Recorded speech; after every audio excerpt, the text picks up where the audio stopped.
Are you getting this error message in your Stremio? If yes, then watch this video till the end because I am going to give the best solution. First of all, you need to clean install.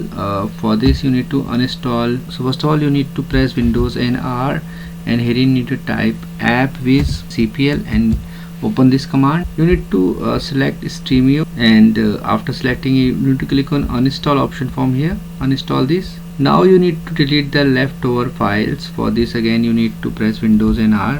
Now you need to type in %appdata %. Open this command %appdata %. You need to look for the Stremio folder here and right click here in Stremio folder and click on this delete option. Now you need to restart your PC, which is very important. After restarting your PC, you need to download fresh installer in your system, and you need to look for the stremio.com.